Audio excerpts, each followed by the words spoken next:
No tienes Biblia, no te preocupes, levanta la mano, nosotros te facilitamos una. Vayan a poner, por favor, Biblias en las manos levantadas y vamos a abrirla en el libro del profeta Ageo. Ageo es uno de los últimos profetas del Antiguo Testamento, lo vas a encontrar muy cerca del Nuevo Testamento, el libro del profeta Ageo. Vamos a leer el capítulo 1 en su totalidad, del verso 1 al verso 15. Ageo capítulo 1, versos 1 al 15. Y mientras ubicamos esa porción en la Escritura, damos la bienvenida a todas las personas que nos siguen a través de la transmisión en Facebook. Y vamos a poner este tiempo en las manos de Dios. Amado Padre, yo te doy gracias porque en esa infinita misericordia tuya, en esa bondad que tienes, que cuidas de nosotros y nos sostienes, nos permites esta mañana a nosotros, tus hijos, estar reunidos aquí para escuchar tu palabra, tu mensaje. Ayúdanos, Señor, a recibir el consejo que tienes para nosotros, a poder ser transformados mediante el conocimiento de tu palabra y salir y ponerlo en práctica. Bendice a estos tus hijos e hijas, a mis hermanos y hermanas que están presentes aquí en la iglesia, y a los que nos siguen en las redes sociales. Te lo pedimos, Padre, en el precioso nombre de tu Hijo Jesús. Amén y amén. Muy bien, Ageo capítulo 1, versos 1 al 15, dice así. En el año segundo del rey Darío, en el mes sexto, en el primer día del mes, vino palabra de Jehová por medio del profeta Ageo a Zorobabel, hijo de Salatiel, gobernador de Judá, y a Josué, hijo de Josadac, sumo sacerdote, diciendo: así ha hablado Jehová de los ejércitos, diciendo: este pueblo dice, no ha llegado aún el tiempo de que la casa de Jehová sea edificada. Entonces vino palabra de Jehová por medio del profeta Ageo, diciendo: ¿es para ustedes tiempo, para ustedes, de habitar en sus casas artesonadas, y esta casa está desierta? Pues así ha dicho Jehová de los ejércitos: medita bien sobre tus caminos, siembras mucho y recoges poco, comes y no te sacias, bebes y no quedas satisfecho, se viste y no se calienta, y el que trabaja a jornal recibe su jornal en saco roto. Así ha dicho Jehová de los ejércitos: medita sobre tus caminos, suban al monte y traigan madera y edifiquen la casa. Pondré en ella mi voluntad y seré glorificado, ha dicho Jehová. Buscan mucho y hallan poco. Encerrarás en casa y yo disiparé de un soplo. ¿Por qué? Dice Jehová de los ejércitos: por cuanto mi casa está desierta y cada uno de ustedes corre a su propia casa. Por eso se detuvo de los cielos sobre ustedes la lluvia, y la tierra retuvo sus frutos, y llamé la sequía sobre esta tierra, y sobre los montes, sobre el trigo, sobre el vino, sobre el aceite, sobre todo lo que la tierra produce, sobre los hombres y sobre las bestias, y sobre todo trabajo de manos. Y oyó Zorobabel, hijo de Salatiel, y Josué, hijo de Josadac, sumo sacerdote, y todo el resto del pueblo, la voz de Jehová su Dios, y las palabras del profeta Ageo, como le había enviado Jehová su Dios, y temió el pueblo delante de Jehová. Entonces Ageo, enviado de Jehová, habló por mandato de Jehová al pueblo, diciendo: yo estoy con ustedes, dice Jehová. Y despertó Jehová el espíritu de Zorobabel, hijo de Salatiel, gobernador de Judá, y el espíritu de Josué, hijo de Josadac, sumo sacerdote, y el espíritu de todo el resto del pueblo, y vinieron y trabajaron en la casa de Jehová de los ejércitos su Dios, en el día 24 del mes sexto, en el segundo año del rey Darío. Todos decimos: qué interesante lo que el profeta Ageo registra aquí en su libro. Pero para poderlo entender, vamos a hacer un poco de contexto. El profeta Ageo es uno de los llamados profetas menores. Los profetas menores se llaman así no porque sean más jóvenes o de menor importancia, sino porque sus profecías quedaron registradas en menos hojas de la Biblia que los llamados profetas mayores, como lo son Jeremías, Isaías y Daniel. Y Ageo es uno de los últimos profetas que Dios da. Después de que se cierra el Antiguo Testamento, pasan 400 años de silencio, pero Ageo es uno de estos últimos profetas que Dios manda a su pueblo para hablarlo. Y Ageo aparece en el tiempo en que Israel está cautivo después de haber sido conquistado por Babilonia. Si ustedes recuerdan, Dios le había pedido al pueblo de Israel que se mantuviera fiel, y de lo contrario, Él lo esparciría en todas las naciones vecinas. Y es justamente lo que Dios ha hecho. Dios permitió que Jerusalén fuera tomada por Nabucodonosor, rey de Babilonia, y los llevara cautivos. Después aparece el imperio medo-persa, que controla, vencen a los babilonios y ahora ellos tienen el control. Y es justamente en este imperio, cuando Darío es rey, que sucede la historia que Ageo nos acaba de contar. Para que lo puedan visualizar con más amplitud, Ageo es contemporáneo de Esdras y Nehemías y del profeta Zacarías también. Mientras el pueblo de Israel comienza a dejar el exilio y regresar a Jerusalén a reedificar el templo, Jerusalén no se quedó vacía. Un remanente muy pequeño de judíos vivía en esta ciudad. Y este primer remanente, este primer grupo de judíos, estaban encabezados por un gobernador y un sacerdote. El gobernador es Zorobabel y el sacerdote es Josué. Pero aunque tenían un gobernador, no era rey, no podía ser rey porque el rey era Darío. Este gobernador, que era un judío, que había recibido la batuta política para gobernar en esa región, y Josué, que era el sumo sacerdote, el encargado de ministrar la presencia de Dios en el templo, ambos, junto con este pequeño remanente del pueblo, tienen una actitud pasiva. Están indiferentes ante las cosas de Dios. Y es entonces que Dios levanta al profeta Ageo y lo manda con un mensaje muy puntual al remanente, al sacerdote y al gobernador. Y es el mismo mensaje para los tres tipos de público: el remanente, el sacerdote y el gobernador. Uno tenía la responsabilidad política, otro la responsabilidad espiritual y otro era el pueblo de Dios. Y bueno, en el verso 2 leemos cuál es la profecía que Dios manda por medio de Ageo, y dice así: Jehová de los ejércitos ha dicho, este pueblo dice, no ha llegado aún el tiempo de que la casa de Jehová sea edificada. El mensaje comienza con un reclamo de Dios confrontando al pueblo por una actitud que ellos tienen. Aquí dice que el pueblo ha dicho que no ha llegado aún el tiempo de edificar la casa de Dios. Y no es que el pueblo estuviera diciéndolo de manera oral. No crees que el pueblo decía, no queremos que la casa sea edificada. Pero sí estaban actuando de esta manera. Te digo, es un remanente que acaba de regresar y ahora están en Jerusalén. Y cuando ellos llegan a Jerusalén, el panorama es el siguiente: el templo está destruido, pero también la casa en la que vivían todos estos israelitas están destruidas. Hay piedra y hay madera suficiente para reconstruir el templo.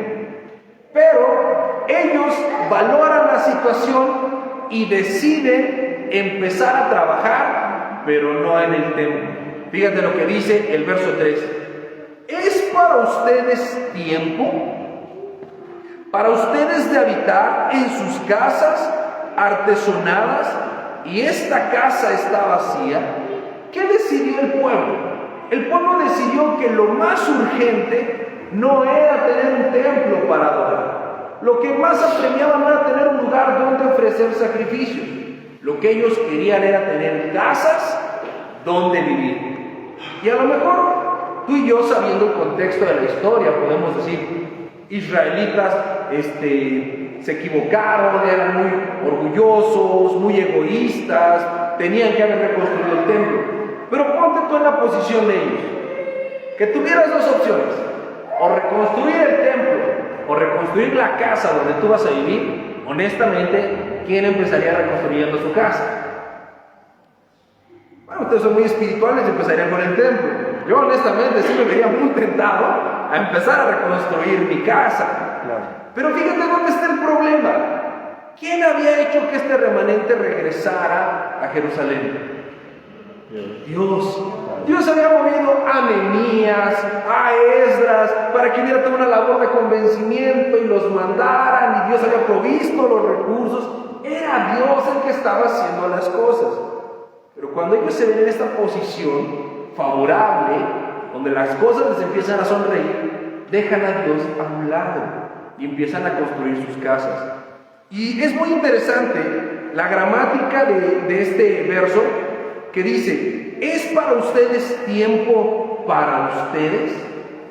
Hasta pronunciarlo es como raro, ¿no? Es para ustedes tiempo para ustedes, porque hay una redundancia. Pero lo que está queriendo hacer el Señor es mostrarles en dónde estaba el énfasis del corazón del pueblo en ese momento. En ese momento el pueblo, ¿por quién se estaba preocupando? Por ellos mismos. Estaban siendo egoístas. Dios les dice: ¿el tiempo es para ustedes? No, el tiempo es para edificar el templo. A eso los traje, muchachos. Pero ellos utilizaron los recursos de Dios para su propio beneficio. Y hay una característica de cómo son sus casas que Dios dice: en casas artesonadas. ¿Alguien sabe qué es una casa artesonada?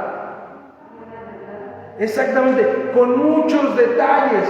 O sea, no fue nada más como que reconstruyamos para poder vivir, no. Vamos a echarle el segundo piso y acabados y vamos a ponerla muy adornada, y se acabaron toda la madera. Ellos tenían sus casas muy nice y se acabaron la madera. Y Dios les está diciendo: no se están dando cuenta que este tiempo que están viviendo no es un tiempo para que lo dediquen a ustedes mismos.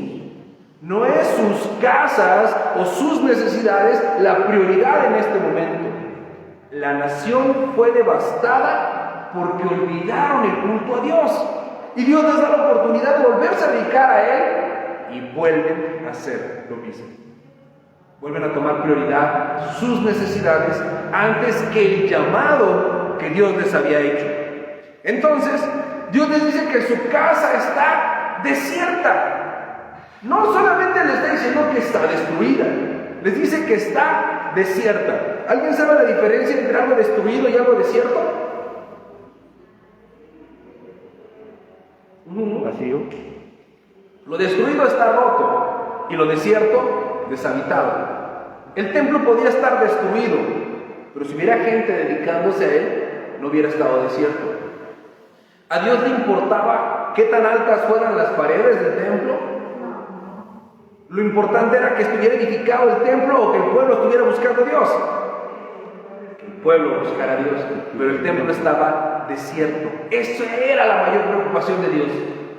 No solamente no estaban construyendo el templo, no tenían ningún interés en hacerlo. No pasaban por ahí ni de broma. Estaba desierta la casa de Dios.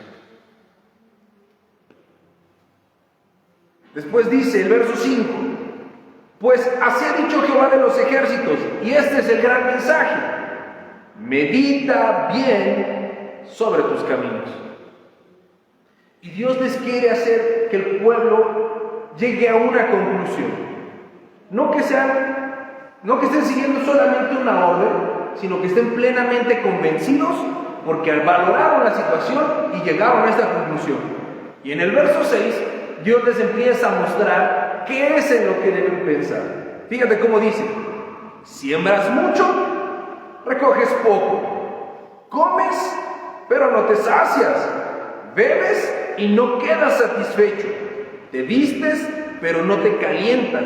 El que trabaja jornal, recibe su jornal como en saco roto.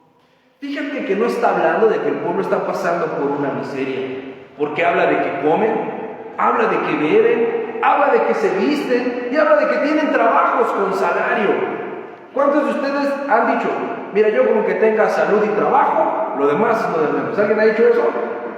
Pues estos estaban así y comían y bebían y se cambiaban ropa y tenían trabajo, pero en todo lo que ellos hacían hay un común denominador. Siembran mucho y no dicen no recogen. ¿Recogen qué? Poco. Comes, pero no te sacias. ¿Alguna vez les ha pasado que andan en la calle y tienen hambre y están pensando dónde comer, pero es una zona que no conoces y dices: vamos a ese lugar. Entras, te sientas y la comida está fea. Pero como tienes tanta hambre, aunque está fea la comida, te la comes.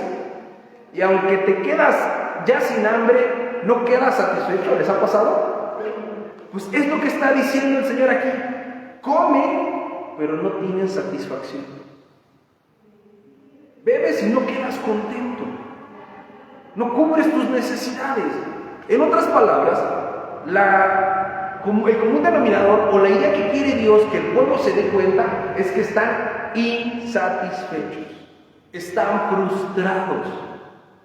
Cuando el pueblo de Israel pone su énfasis en suplir sus propias necesidades, están frustrados porque no están recibiendo lo que esperan. Aunque parecieran tenerlo todo, no les es suficiente. No están conformes. El apóstol Pablo dice: he aprendido a vivir en la abundancia y en la escasez. Y en todo tengo ¿qué?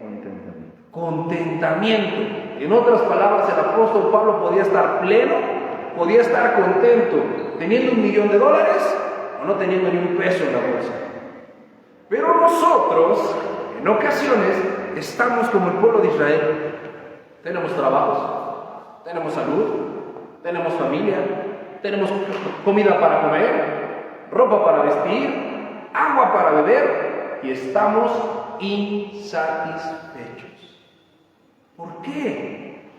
Dios quiere que el pueblo se dé cuenta que están insatisfechos, pero también quiere que se den cuenta por qué están insatisfechos. Si ya tienen sus casas arregladas, si están trabajando, si tienen comida, ¿por qué no son plenos?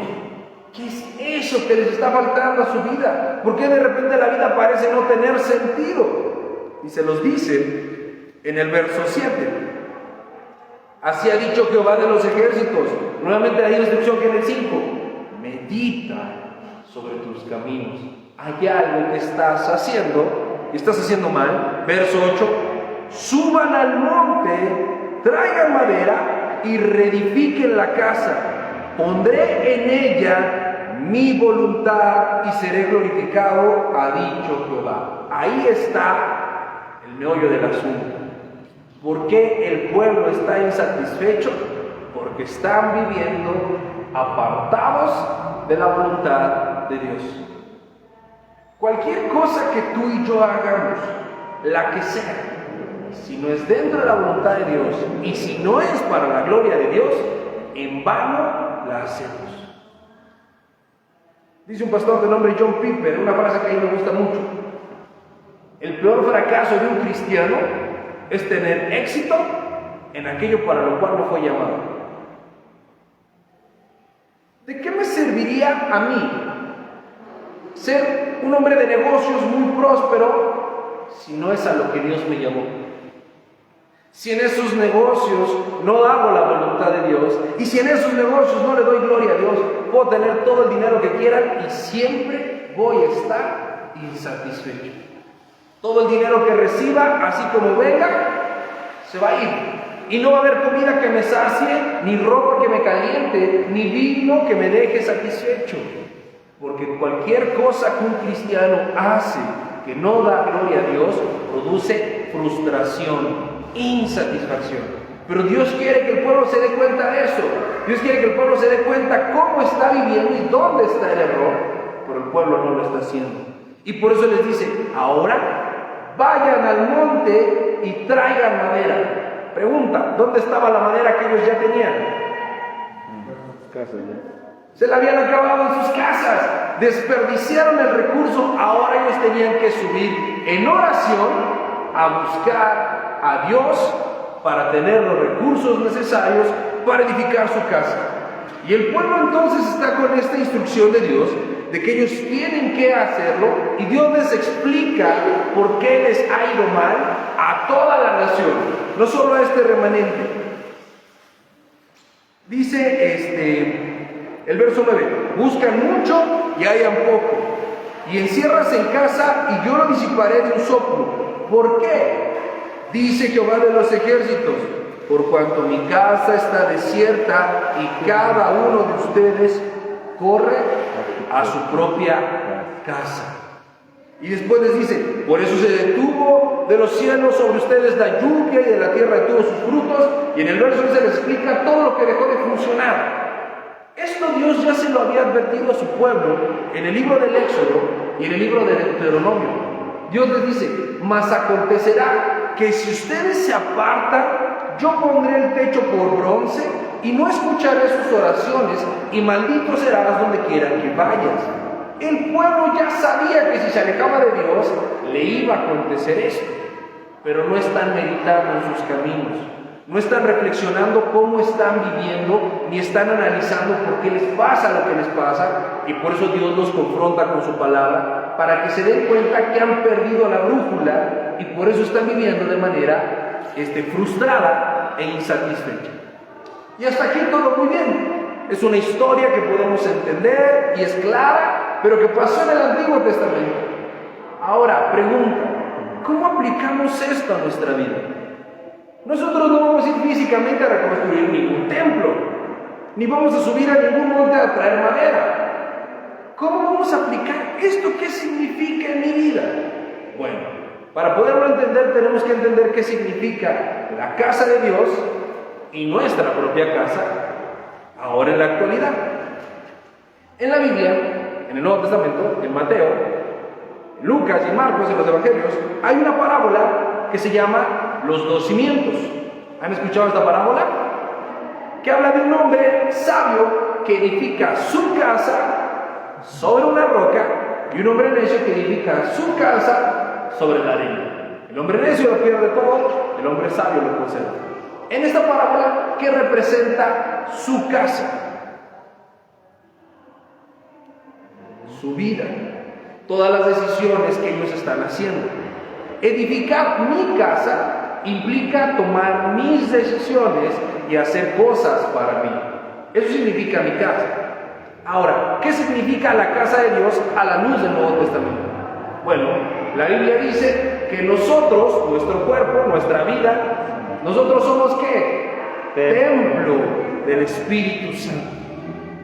Entonces, la casa de Dios tiene un sentido individual. Cada creyente es un templo del Espíritu Santo. Pero el apóstol Pablo también le dice a Timoteo, le da una serie de consejos y le dice, para que sepas cómo conducirte cuando estés en la casa de Dios. ¿A qué se refiere? ¿A que va a estar en su propio cuerpo? No. ¿A cuando entre a dónde? A la iglesia. Entonces, la casa de Dios en el Nuevo Testamento tiene dos sentidos. El sentido individual, que se refiere a cada persona, y el sentido colectivo, que se refiere a la iglesia. Entonces, si Dios nos está pidiendo hoy que meditemos en nuestros caminos y nos está diciendo que hemos perdido de vista lo importante, porque estamos más ocupados en satisfacer nuestros deseos y nuestras propias intenciones, y que por eso no hay satisfacción ni plenitud en nuestra vida, y que tenemos que voltear para edificar su casa. ¿Qué significa edificar su casa?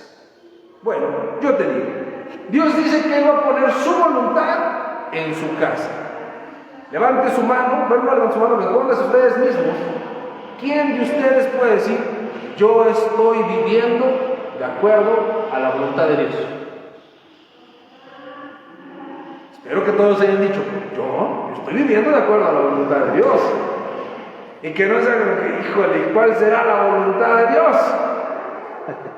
Porque donde quiera que tú te encuentres, en tu trabajo, en tu casa, en la escuela, no importa si trabajas en un gran corporativo, si tienes tu propio negocio o si trabajas en algún mercado, donde quiera que tú te encuentres, Dios te puso ahí para que tú vivas de acuerdo a lo que la Biblia dice y Dios sea glorificado con eso.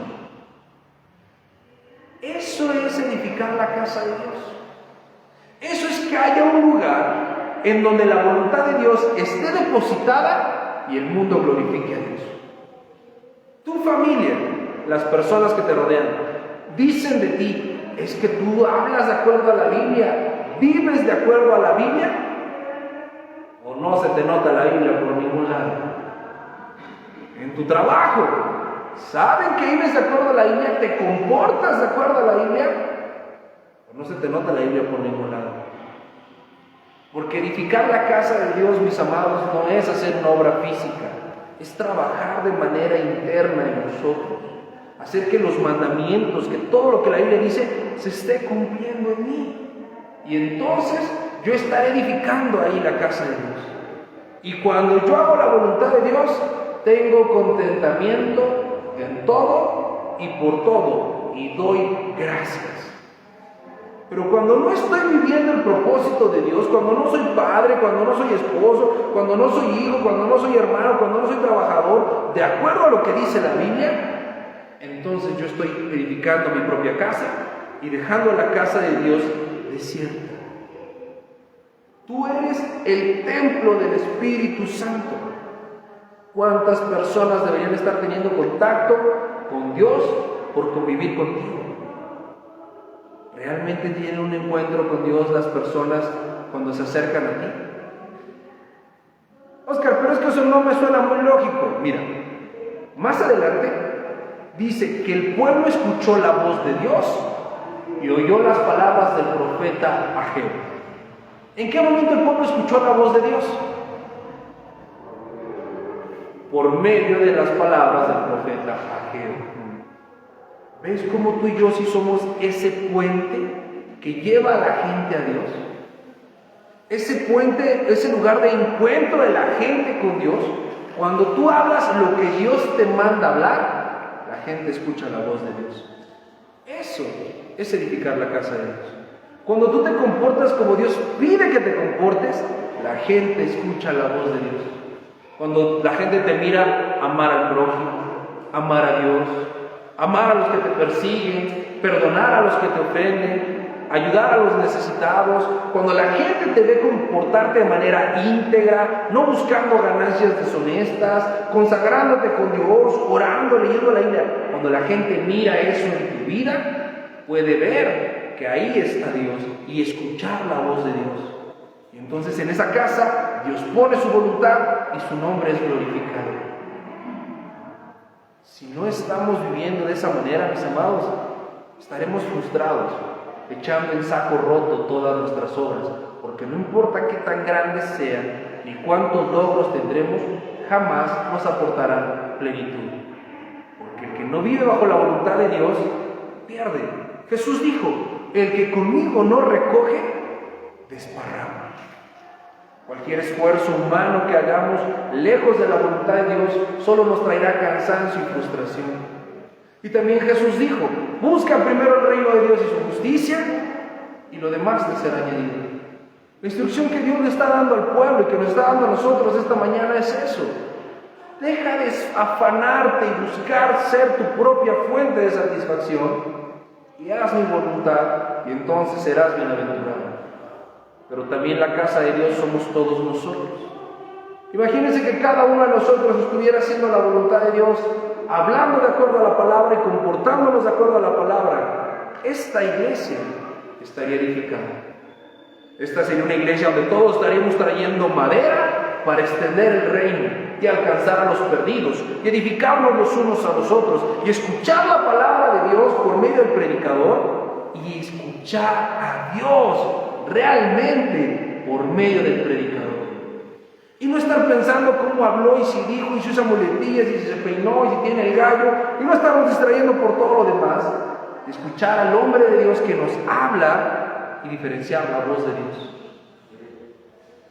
Cuando Dios habla al pueblo y el pueblo pone atención, sucede algo hermoso y milagroso que yo ruego a Dios nos suceda a nosotros. Dice el verso 14, y despertó Jehová el espíritu de Zorobabel, hijo de Salatiel, gobernador de Judá, y el espíritu de Josué, hijo de Josadac, sumo sacerdote, y el espíritu de todo el resto del pueblo, y vinieron y trabajaron en la casa de Jehová de los ejércitos, su Dios. Cuando ellos dispusieron escuchar a Dios y reflexionar en sus caminos, ¿qué hizo Dios? ¿Qué hizo Dios? Despertó su espíritu, porque Dios estaba con ellos. Cuando nosotros hacemos las cosas por nuestras propias fuerzas, las hacemos solos. Pero cuando trabajamos en la voluntad de Dios y para la voluntad de Dios, ¿quién trabaja con nosotros? El Espíritu Santo. No lo hacemos solos. Tú puedes tratar de cambiar a tu familiar y gritarle y decirle que estarás trabajando solo. Pero cuando oras, cuando lo hablas y cuando das testimonio, ¿quién trabaja contigo? El Espíritu Santo. Tú puedes enfrentar cualquier situación de estas dos maneras. ¿Tú solo o con Dios? Deja que Dios despierte tu espíritu y te anime a trabajar en su casa. Tú eres su casa. Esta iglesia es su casa. Cuando busques que la voluntad de Dios se haga en tu vida y en esta casa, tendrás satisfacción en todo. Y el último versículo tiene un mensaje que me parece muy interesante y quiero compartirlo contigo. Dice: en el día 24 del mes sexto, en el segundo año del rey Darío. Nos acaba de decir cuándo el pueblo empezó a trabajar. ¿Te acuerdas cuándo les habló Ageo? El día 1 del sexto mes del año 2. Y el día 24 del mes sexto del año 2 empezaron a trabajar. Quiere decir 23 días después de que les empezó a hablar Ageo. ¿Por qué pasaron 23 días en que llega la profecía y en que se ponen a chambear? Porque somos duros de corazón, mis amados.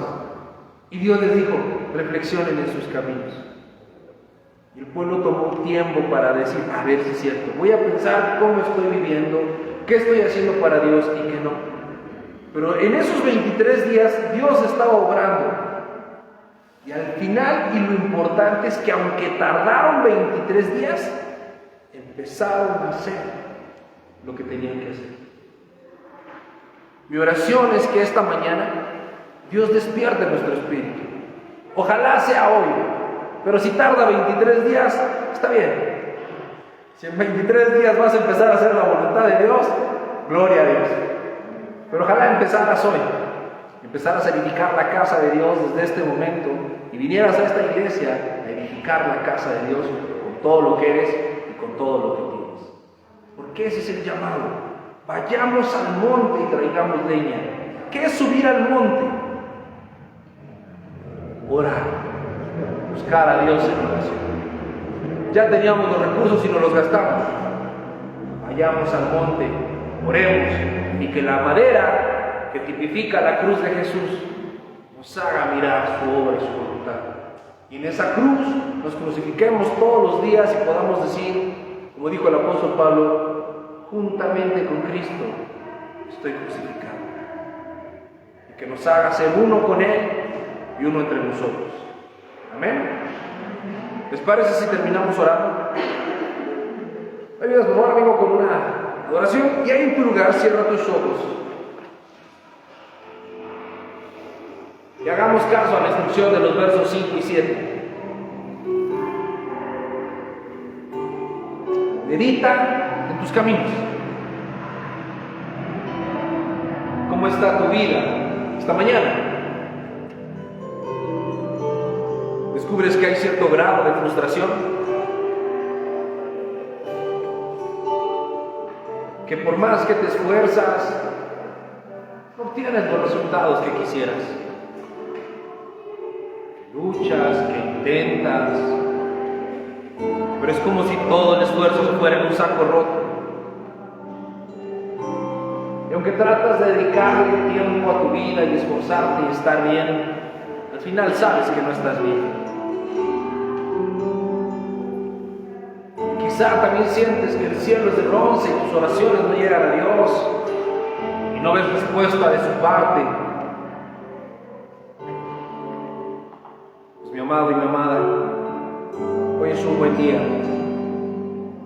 para venir y edificar su casa, no la nuestra, no nuestra casa de deseos y ambiciones personales, de egoísmo y vanagloria, su casa donde estará su voluntad y su nombre será exaltado. Es momento de trabajar en nuestro corazón para que Cristo reine ahí, para que el mundo mundo cuando nos vea, mire a Dios a través de nosotros. Y cuando nos escuchen, oigan la voz de Dios. Porque Él está con nosotros, despertando nuestro espíritu esta mañana. Amado Padre, hoy venimos a ti, reconociendo que apartados de ti nada podemos hacer. Por no recoger contigo hemos estado desparramando esfuerzos, energías, ilusiones. Perdónanos, Señor, porque a veces nos hemos distraído y hemos empezado a edificar nuestra casa en lugar de la tuya, hacer nuestra voluntad en lugar de la tuya. Pero hoy queremos cambiar, reconocer que nuestros pasos han ido lejos de tu voluntad, que nuestro camino se ha desviado. Perdónanos, Señor. Perdónanos, Padre, que despierta nuestro espíritu, que despiértanos para ir al monte y traer madera, para buscar tu rostro de rodillas todas las mañanas y examinar tu palabra para llenarnos de ella. Que tu voluntad esté en nosotros y el mundo te glorifique. Que en nuestro trabajo seamos ejemplo de integridad, de diligencia, de honradez. Que en nuestra casa seamos ese ejemplo de santidad, que gobernemos bien con justicia esa casa. Que para nuestra familia seamos esa luz que los guía, esa voz del profeta que les habla la palabra de Dios para que ellos escuchen tu voz. Ayúdanos, Padre, a dejar de pensar en nosotros y nuestros deseos y enfocarnos solo en ti y tu voluntad. Para eso fuimos llamados, para ser el reflejo tuyo en la tierra, para que el mundo te conozca, para que el mundo sepa que hay un Dios vivo, que mora en medio de nosotros, que hace maravillas y hace prodigios. Un Dios que es santo, que es digno de toda la adoración. Un Dios vivo, que ha puesto sus ojos en nosotros y nos ha escogido. Despiértanos, Señor. Alienta nuestras manos para la batalla, para la obra. Y cuando nos reunamos como iglesia, para edificarnos nos reunamos. Y cuando estemos en lo secreto, edificarnos con tu presencia. Te lo pido, Padre, y te lo suplico, para la gloria y la alabanza tuya, en tu precioso nombre, Jesús. Amén y amén.